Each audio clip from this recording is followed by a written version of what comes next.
Ассалаумағалейкум достар, бізде ЖБ шоу. Ганс деп қоймадыңдар, мен келді. Оралдым мен. Не болды ал? Не үшін шақырмайсыңдар мені? Халық шулап кетті. Өтініш арқылы жаңа не жіберді осы мынау арыз. Гансты қайтарыңдар. Қайтарыңдар. Комментарийді оқып, мен жылаймын ғой ар жақта. Жас екен, Мәз боласы ғой кәдімгідей.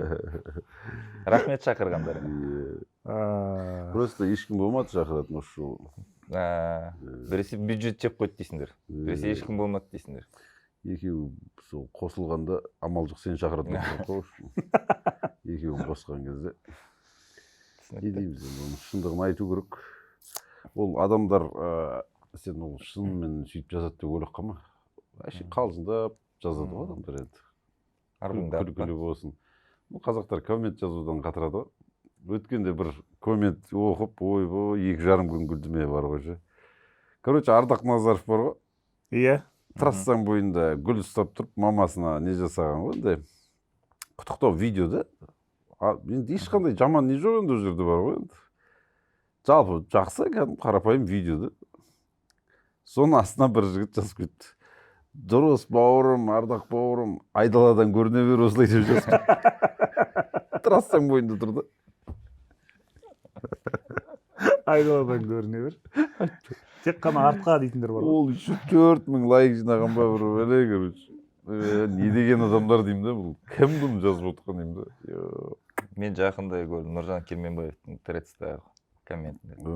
Татуировка салсам қалай деп, астына жазып, ол көріне ма деп ше. Оны типа қара нәсілді деп ойлап сондай солардың расизмнің несі бар ғой, қалжыңдар. Сондай мен келтіреді екен. Мынау не жастық деп ойлаға отырсыңдар ғой. Мынау енді таныстырып өтейін. Біздің қазақ бауырларымыз жасаған эскиз, эмблема. Бұл мынау Париж деген жер. Білесіздер, мынау Сейнт деген әулие әмбиелер деген сөз. Жермен деген сол жер. Кісі ғой енді сондай адам болған, әулие кісі сондай арасында футбольный клуб. Точно сондай ма? Үшінші сөзді құрастыра салады. Мынау енді бұл қызыл өрнектер, бұл қызғалдағы жайқалған Елисей алаң. Елисей алаңдары. Мынау енді Эйфель мұнарасы, өздеріңіз байқап отырсыздар.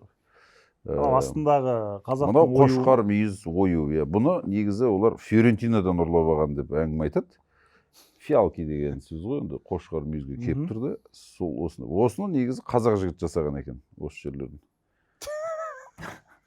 Осы қалай осындай әңгіме? Нормально ма? Жараса ма деш? Осы жерін кесіп алып салса, ертең басталады. Тикток үшін мен кесіп айтып отқан жоқпын ба? Пассажа бізді 40 секундтан ой айтам ғой, мен ойларым 40 секундта бітеді ғой негізі. Нарезкамен сөйлеймін ғой менші. Парижде біздің жер.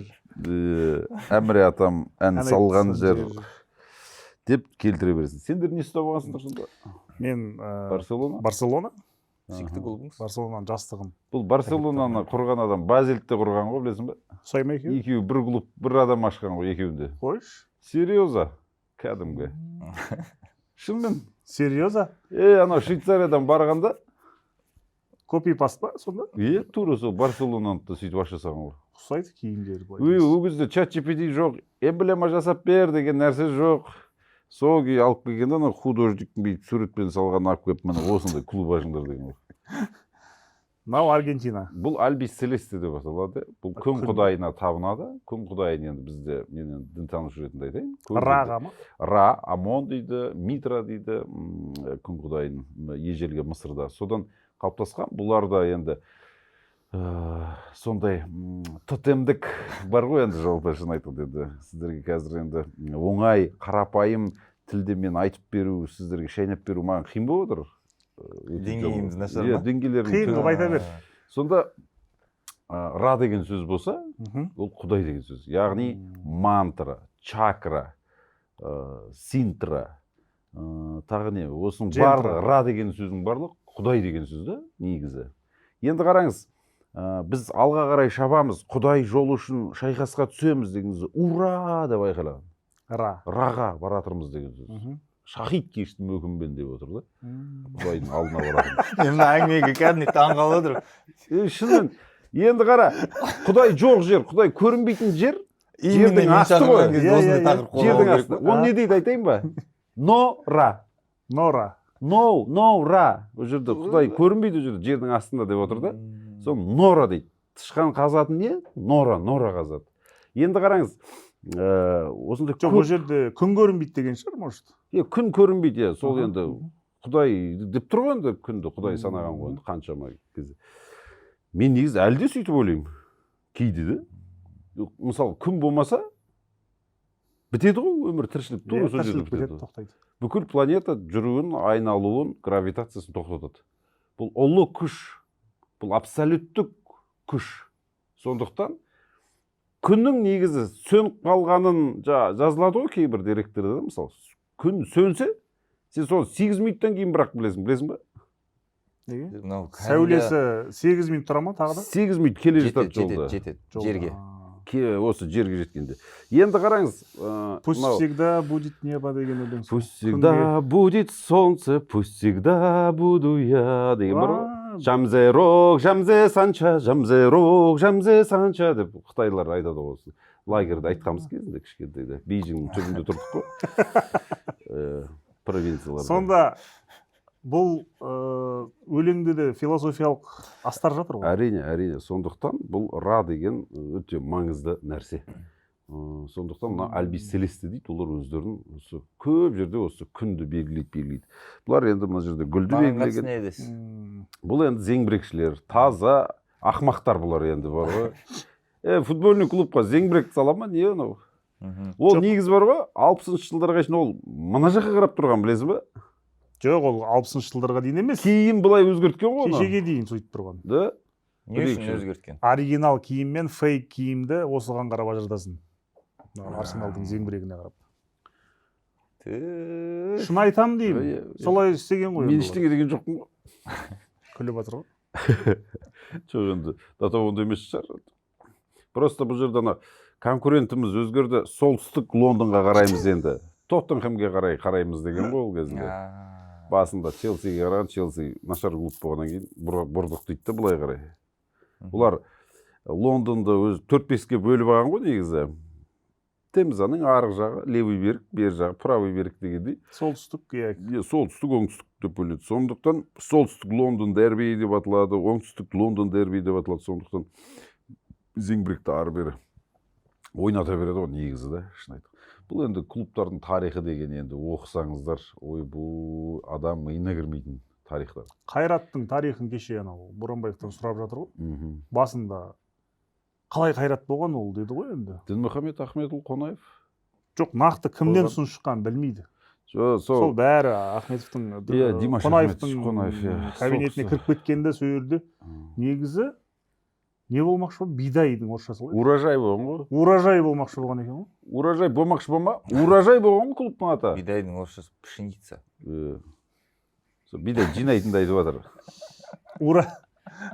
Урожай, ФК урожай болған ба? Иә. Басында ма? Урожай деген қазақтың сөзі білесіздер. Ұра, жай. Қамбаны ұра дейді бізді білесіңдер. Соның жайы анау тұратын жері. Түрік тілінен алынған. Түрік тілінен шыққан ғой енді. Орыстың тағы қандай сөздері түрік тілінен алынған? Орыстың 70% қазір пайдаланып жүрген сөзі түрік тілінен шыққан. Түрмеге қамалған кітап бар ғой осы жерде жазылған. Аз ия деген кітап бар, Олжас Сүлейменовтың. Ол кісіде кейбір келіспейтін жерлерде бар. Біздің ұстазымыз мысалға Берікбай Сағындықұлы этимолог адам ғой, сөз ұстаз. Тарихы. Бұл сферада маман емес, но просто әшейін қарабайыр адам ретінде, оқырман ретінде айтқым келіп отқан. Сол. Ол кісі айтады, бұл жерде слово «апельку игреве» дегеннен бастайды ғой тарихты, орыс тілінің тарихында жалпы. А ол қай? Слово «апельку игреве». Қай тілде сөйлеп отыр? Пельку деген енді ортасында мягкий знак сияқты мынандай болады ғой, твердый знак, сондай болған ғой. Игр жасағының, жорықтарының аңыздары деген сияқты ғой енді қалай аударған кезде сондай болу керек. Ол 8-9 ғасырда болған оқиға. Негізді орыстың әдебиеті содан басталады. Ең алғашқы міне жазба әдебиеті осы тасқа қашалып қалған балладасы осы 8 ғасыр. Ойлашы. Біз Табғаш халқының бек ұлдары күң болғанда, пәк қыздары құл болғанда, істемі бұмын қаған аталарымыз жер үстінде үстемдік құрған кезде біз 600 жыл бойы осы жерді билеп таптағанбыз деген сөзді Орхон және Унон өзендерінің бойынан кім тапты? Осы қазақтың күлтегі мен тонығы ескерткіштер тұр ғой. Кім тапты? Қазақтың ғалымдар тапты. Просто бұл жерде енді Мұхтар Мағауин туралы айтуға тура келеді. Ол кісі атсалысты бәрін жасады ғой енді. Еңбегі зор. Еңбегі зор. Бірақ негізі прикол в том, что осы түркі тілдерінің осы жағы жәдігері тасқа қашалып зубиламен бүйтіп жасағанымызға енді соны ең алғаш оқыған дат ғалымы Томсон деген кісі. Шабуылшы Йондаль Томсонның арғатасы деп осы жерде. Сәл спортивный жібересің. Оларда да бар ғой енді ондай. Сонда тілі бір болған ба бүкіл әлемнің сол кездерде? Бұл енді мынау Лавразия деген түбек, мынау материк болған ғой. Лавразия? Лавразия. Сол Лавразия бөлінбей ма? Тектоникалық карталарды егер қарасаңыздар, осылай ажырайды. Ана Магадан бар ғой, Сахалин, Магадан, бәрі қазақтың сөздері ғой, көріп отырсың, е? Магадан қазақтың сөзі? И, конечно. Сахалин, Саха елі. Сахалар тұрады, Тува, Нивки деген тайпалар болған. Шыңғыс Айтматов жазған. Магадан ше? Магадан деген, точно білмей тұрмын. Бірдеңе адам деген сөз ғой енді. Мақ адам деген сияқты ма сондай. Қазақтың сөзінен шыққан. Мағжан деген адам болған шығар. Мага адам деген сөзден шыққан шығар. Мен білмеймін ғой. Өздерін құрастырып алсаңдар. Сол. Короче, содан былайынан тұрғанда Алтай мына өр Алтай. Тува. Бір тап жерсеңші осы жерде. Былай қарай кетеді ғой. Сөйтіп сол Сахалин арқылы Аляска болады. Ар жағы, иә. Аляска осы мындағы үшін Елизавета тәтем тірі тұрғанға дейін Ресейдің жері болып келді ғой. Ресейдің деген енді Совет үкіметі ақшаға сатып жіберген дейді ғой. Сатып жіберген, иә. Картада ұтылып қалған дейді, иә. Әңгіме көреді. Ол енді саунада шешілді енді. Мен болдым сол жерде. Сөйтіп айтайын ба, бұларға не деп айтайын. Содан осындай жағдай болды. Содан адамдар былай өткен. Енді бір қызық айтайын. Енді Қарлағаш деген Борбасова бізде апайымыз болған, сабақ берді қазірде. Сол кісі бір осы жағдай деді. Енді ол кісі профессор, жоғарғы деңгейдегі білімді, зор кісі ғой енді, жан-жақты ғалым. Сонда Америкаға барып көшеде жаңағындай бір конференцияға барады ғой. Сол кезде бір кофе ішіп, көшеде бүйтіп тұрады ғой енді Америкада. Сөйтіп бір кісі келді дейді, қалай жағдай бірдеңе деп ағылшынша әңгімені жіберіп жатыр дейді. Сөзім, не айтып тұрсың, мен сені түсініп тұрған жоқпын, мен Қазақстаннан келгенмін. Сен мен біреумен шатастырып тұрсың ау деген ғой енді. Немен сөйлесіп. Сөйтсе ана кісі айтты, ё-моя деген ғой. Міне деген ғой, мен туған әпкемнің суретін аңғаршы. Ана екеуі түрі бірдей. Сөйтсе ол майя тайпасынан шыққан жігіт екен де ол ше. Андай шаштары мынандай бүйтіп жүретін бір ғой, үнді тайпасынан шыққан адам, майя тайпасынан. Ацтек болуы мүмкін де, сондай тайпалар бар ғой. Индейец десе кәдімгі? Иә, индейец. Анау Делидегі үндістермен жадастырмаңдар деген.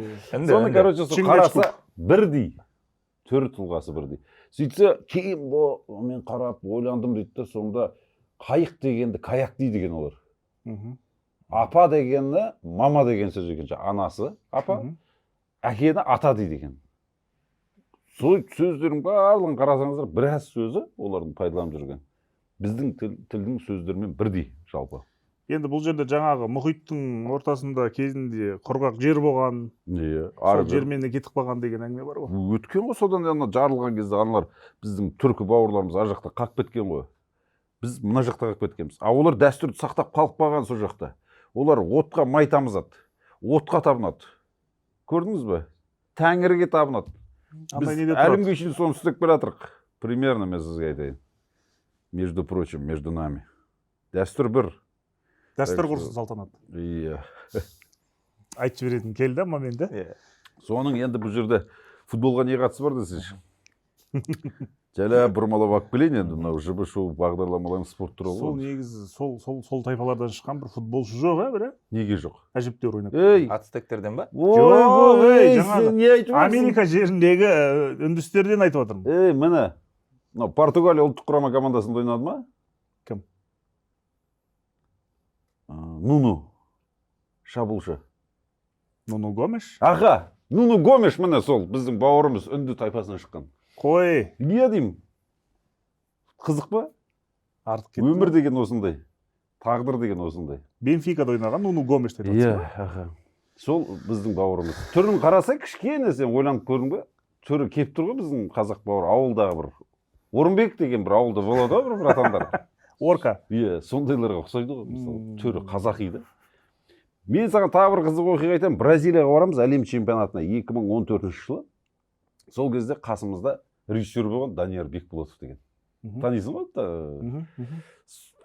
Сол кісі жаңағы андай бір базарға бардық та екеуміз, андай жайма базар ғой. Базарда емес енді. Футбол формалар сатып тұрады ғой, футболдың әртүрлі ұлттық құрамаларын. Сөйтіп сатып алып жатсақ, біреу жаңағы сатушы Боливиядан ба, перуанец қой. Сөйтіп анаған, қойса бір бөледі, бұл анау Португал тілді емес, мен саған айтайын. Өзінің бір кішкене акценттеу, бір басқа бір тілмен сөйлесіп жатыр да. Даниярға айтады. Соны мен түсініп тұрған жоқпын. Ой, кеш дейді, өзіме сен перуанец екен деп ойлап тұрмын дейді. Местныйға ұқсап тұр. Түрі ұқсайды ана кісінің де мысалы. Қазақтардың біразының түріне ұқсайды. Мына кеше тобылда жүр ғой, Герра деген. Түрі ананың таза қазақ қойдың келіп тұр ғой, кішкене пошым. Өзгеріп кетті. Негізі қазақтар әртүрлі болады, білесің бе? Кейде Қытайға ұқсайды. Қытайға ұқсайтын қазақтар бар. Енді фарси соларға ұқсайтын қазақтар бар, ирандықтарға. Бетінің бәрі жүн. Сен сияқты. Фарси демекші, әлем чемпионатында гол соққан алғашқы қазақты білесіңдер ғой? Любой әңгімені іліп кете бересің ба сонда? Ходадат Азизи бар ғой? Гол соққан 98 жылы әлем чемпионатында Иран сапында. Сол кісі Құдайберген Азизов негізі. Осы Қазақстанда Шуды қаласында дүниеге келген әке-шешесі Иранға көшпей ме? Сол кезде енді Құдайберген Азизов деп жазамайсың ғой ояқта. Ходадат Азизи болған. Ходадат деген Құдай берді деген сөз ғой, сонда фарсида.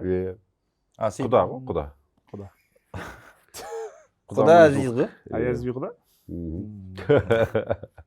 Енді сондай сөзден шығып тұр. Сөйтіп осындай әңгіме шыққан кезінде әлем чемпионатында гол соққан тұңғыш қазақ осы кісі деп. Айтып отқан әңгімеңнің бәрі кәдімгі тарихи болған факттар. Кезінде. Тарихи факт емес, осындай газетке жазылған материалдардан тапсаңыздар болады. Ұлттық кітапхана бар ғой? Соның ішінде бар осының барлығын іздеп қарасаңыздар. Мен бірақ кейін жазып шықтым. Мен анау кейін Хусейн Бамбри академиясының ашылуына шақырды ғой. Сол кезде осы журналистік зерттеу жасап, Хусейн Бамбри деген академия бар Тегеранда. Сен шақырма? Шақырды. Сол жаққа мен официально запрос жасадым, кейін сол посольствосымен жақсарып. Соған маған хат келді, ол кісі ешқандай да Қазақстан аумағында тумаған, ешқандай этникалық қазақ емес, кешіріңіз деді. Азизи айтып отыр. Негізі әлем чемпионатында гол соққан тағы бір қазақ бар, ол Илхан Мансыз деген жігіт. Оның шешесі қазақ болған. Илхан Мансыздың ба? Ноғай татары дейді ма, сондай дейді ғой енді ұлты. Мен көрдім ғой соны. Канка беріс па, сондай кетті ол да? Жоқ ей. Журналист па болып кеткен. Сондай Канадада тұрады деп алмаймын, США-да ма? Жоқ ей, тағы де. Өзің айта берші, тақанса не алды? Жоқ, анау неге Манчестер Ситиға бардық қой. Сөйтіп олар ардагерлердің артынан түрік телевидениесі жүреді екен. Ол кәдімгі артынан. Кәдімгі целый өзінің бір жұлдыздарымен. Сол кісі семіріп кеткен енді қазір енді. Или ол емес пе екен? Сол ойнаған общем, сол 2002-де ойнаған. Сөйтіп Илхан Мансыз ба деп сұрап та ондай болмай қала ма дедім да. Сол шешесі қазақ болған дейді. Осындай жағдай. Сосын тағы бір қазаққа қатысы бар адам бар. Бавария сапында ойнаған білесіздер. Қой енді, сенде. Қойсай. Кім? Мехмет Шөл. Шөл даласынан шыққанды. Мехмет Шөл деген. Германия ұлттық құрамасында ойнады ғой? Білем, Оливер Нойвилдер екеуі 7-ші нөмірмен кезектесті. сол кісінің де қазаққа қатысы бар. Әжесі қазақ екен ғой. Қай жері қазақ оның? Әжесі қазақ, біліп отыр. Истанбул, Зейтунбурнуда дүниеге келген. Между прочим. Сондай бір деректер бар да енді, әжесі соға көшкен. Ол енді Германияда тұратын түріктер, естественно, өмірі бақи сол Германияда туып өскен жоқ қой. Олар келді ғой Түркиядан. Түркия, Истанбулдың қазіргі даласынан келіп отыр. Истанбулда тек қана түріктер тұрмайды, ол жерде 20 мыңға жуық қазақ тұрады. 300 мың. 300 мың қазақ. Сен көп, енді жалпы айтып отырсың ғой. Стамбулда деймін. Стамбулда екенбіз. Таксиді ұстап алдық қой былай. Атамның атасы сол жақтан келген деп, сендер жаққа. Қазақстан, қазақ даласы. Бірақ нақты қай жерінен келген білмейді. Реджеп Тайып Ердоған келген кезде кішкентай бала домбыра ұстап тұрып не айтты білесің бе? Кішкентай қыз екеуі. Не деді? Ата жұртқа қош келдіңіз деді. Ата жұртыңызға деді. Көрдіңіз бе? Осында астар жатыр. Ол өзінің инстаграмына салды ғой, осыны алды келген кезде. Олардың бүкіл ата жерімізге келді. Осында болған ғой енді, осында болған. Сол кейін жаулаған кезде сол жақта қалған ана грек Осман империясы гректермен қырылысты ғой қаншама жыл. Сол кезде мынау біздің Елизавета тәтеміз де бұл жақтан қырған ғой енді, кішігірім пүчің атқылап отқан. Жаңағы немен барған ғой? Истанбул Босфордың бұғазына Қара теңіз арқылы. Қара теңізбен кеме ме? Кемемен келгенде атқылаған ғой. Сөйтіп крах болған ол жер. Сол крах болғанда сол алғашқы ударды сол жерден алып, обратно қайтқан. Ол негізі Елизавета ханшайымның өзінің нақ сүйері болған, сол әскерді бастап барған. Кім ол? Фиаско. Это фиаско, братан, деп қайтып кеткен. Содан кейін не болған айтайын ба? Түріктердің де жесткий шабуылы болған ғой, білесің бе? Қалай? Мынау Ресей даласына оспа деген ауру бар ғой, соны жіберткізген. Ковид сияқты бірдеңе ғой, енді үшін жұқпалы ауру жіберген. Бүкіл Ресей даласы сонымен қан сасып, адам өліп атқан ғой үшін. Ешқандай емі жоқ ауру. Жұға береді бір-біріне. Сонда ең бірінші мынау одан кейін енді Екатеринаның кезі болып қалды уже ол кезде. Сол кезде не істейді айтайын ба? Алғашқы вакцинаны ойлап тауып, вакцинациядан өткен әйел сөйтіп міне содан аман қалады. Осыны бүкіл Ресейге таратыңдар. Ұлтты аман алып қалады сол әйел. Ұлттың үнжырғасы. Айтты. Шалқар радиосы 65 жыл. Ол сонда анау түріктердің бәрі енді мықты футболшылар сол Германияда туды ғой енді. Әрине. Содан олар Германияда жүріп герман тілін білмейді екен ғой көбісі. Неміс тілін. Неміс деген негізі соны сен айтатын ғой. Немец деген. Кемсіту ғой негізі ұлтты. Ұлтты кемсіту ғой, былай айтқанда. Корей ғой мысалы, кәріс дейміз ғой, біз қазақша. Негізі ол Корей халқы ғой. Корей. Кәріс. Біз кәріс қылып жібереміз. Сәл көзі қазақты көрсе кәріс. Негізі Алемания дейді ғой, Алмания деген, осы түрік тілінде Алмания болып оқылады. Сондықтан біздің де сөйтіп айтқанымыз дұрыс шығар. Ежелгі Алмания даласы, Рейн өзенінің от востока Рейна дейді ғой, Дара света. Шығыстың. Бұлар қай жақтан келген деп сұрайды ғой, сол кезде. Рейн өзенінің шығысынан келген адамдар деп. Сол сияқты. Ол Рейн деген ұзын өзен екен ғой. Ұзын, Франкфурт. Өте береді екен ғой, бүкіл жерден. Бүкіл Европаны кесіп. Негізі Дунай ғой, ең үлкен, бүкіл Европаны кесіп өтеді. Жаңағы футболисттерді айтамын. Илдрай Баштюрк деген жігіттер мысалы Германияда туып өскен. Енді қазір сол Еуропада біраз қазақ тұрады ғой, жаңағы жағдайы барлар көшіп кеткендері, бала шағасы футбол ойнап жатқан шығар. Ішінде бар, қазақтар. Сонда біреу шығып қалады ғой. Германияда біз айтып отырмыз қазір профессионалды футболда жүрген 18 футболшы бар. Жоқ, сол Өзил сияқты сол жақта туып өскен. Соны айтып отырмын ғой. Ұлты қазақ, азаматтық Алихан деген сияқты. Наби Фелиз деген футболшы бар. Наби Фелиз? Қазақ. Фелиз? Сондай. Фелиз деген ол енді мексиканец емес па? Түрік қой. Түрік. Сондайлар көп қой, жалпы айта берсең өте көп. Мысалға біз айтамыз ғой. Ана Түркияда таэквондистка қыз бар ғой? Жансель Денис. Жансель Денис бізге. Пожалуйста, неге ол Денис? Теңіз деген сөз де енді олды. Теңізбай деген бір кісінің ұрпағы да. Жансель. Қыпшақ бар, сондай. Сондай болу керек. Қайтадан көшіп кетті. 3 олимпиадаға ма, 2 олимпиадаға точно бар да әйтеуір білемін. Молодец қыз. Сондайлар көп енді. Жақсы сөйлейсіз. ұлты қазақ, этникалық қазақ, жартылай қазақ, сондайлар өте көп қой. Мен мысалға жаңағы шешесі Диана деген кісі Вановка деген жерде Түлкібас шығар енді, сол жерде дүниеге келген қыз, сол кісінің балалары мысалы Вердерде ойнап жатыр қазір. Фамилиялары Кляйн мысалы да. Кельвин Кляйн? Жоқ. Футболкама қарап отырсың. Сен өлтіріп жатсың қазір. Жаман тығып қалады екен. Тыға береді. Кляйн. Менен көп осы сөйлеп отыр бар ғой. Жүргізуші ма точно? Кляйн деген ол. Кім ол Вердерде ойнап отқан Кляйн? Енді мамасы қазақ деп тұр ғой. Мамасы қазақ. Мамасы қазақ. Мен айтып отырмын, ондай футболшылар жетіп артылады. Мына жарқын үлгісі келді ғой кеше осы Қазақстанға қайтып келді ғой ата жұртына. Александр Меркель мысалы. Ол да қазақ даласында туып өскен адам ғой осында. Ата жұртым деп жүр ме ол? Енді келген кезінде сөйтіп айтқан ғой. Папа жұрт деп жүрген шығар, білмеймін енді. Ата демесе де. Бүгін енді мынау бағдарламаны осы жерде аяқтайық. Жарайды енді. Мынау спорт тақырыбына еш орала алмадық бұл подкаст барысында. Бір 3-4 попытка болды. Енді футбол туралы, өмір туралы біз көп айтамыз ғой, спорт туралы. Айта берсең өте көп. Ағылшыншасы да бар, орысшасы да бар. Иә, әңгімені айта беруге болады, бірақ көзқарақты көрермендерді біз жалықтырып алмауымыз керек. Бұл ЖБ-шоу деген спорт туралы бағдарлама деген әңгімесі жоқ ешқандай. Арасында осындай сөздер айтқан. Мен астрономия туралы таңға ұрып әңгіме айта аламын. Мысалға да. Келесі бағдарлама. Бағана байқап қойдыңыздар ғой. Мен мысалы Интерстеллар деген кино туралы. Мерз взяла без спроса дедушкину машину, разбила ее. Сама цела вроде. Мен бар ғой? Талдап бере аласың ба? Талдап бере аламын мен. Ғылыми кәдімгі жұмыс ретінде қарау керек ол киноға. Оның сценарийсі Нобель сыйлығының иегері Кип Торн мысалға. Интерстелларда анау кеп қызының несін көреді ғой, видеосын жылайды ғой. Сол кезде жыладым. Мен саған бағанан бері не айтып отырмын? Мен негізі ол кино енді басталып келе жатқан кезде жылап қойғам ғой. Неге? Ана кукурузалардың бәрі өліп жатады ғой. Ауыл шаруашылық қой менікі. Жаман жылағым келді кукурузаға ше. Обал болды. Обал ғой. Жоқ, анау мен ана кеп қызының видеоларын көріп жүрмін. Бағана айттым ғой. Күн сөніп қалса, сен оны 8 минуттан кейін барып көресің. Сен қазір телескоп бар ғой, Хаббл, сонымен қараған кезде 1500 жыл бұрын жарылып жоқ болып кеткен планетаның жарығы бар ғой, мынандай вспышкасы, пчум етаған. Соны қазір көріп отырсың сен.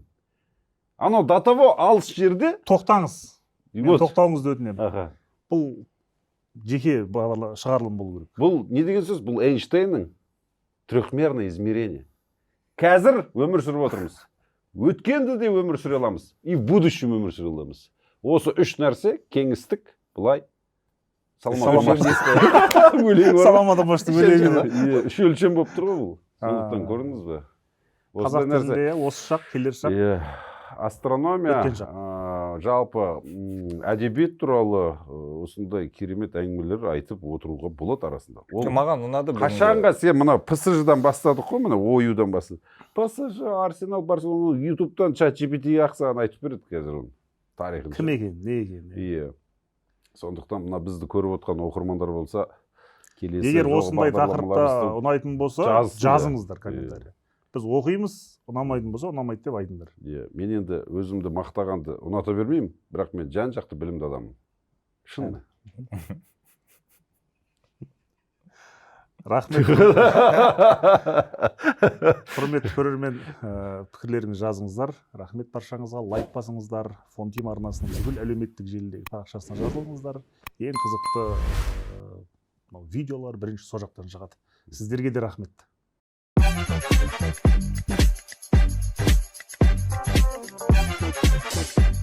Thank you.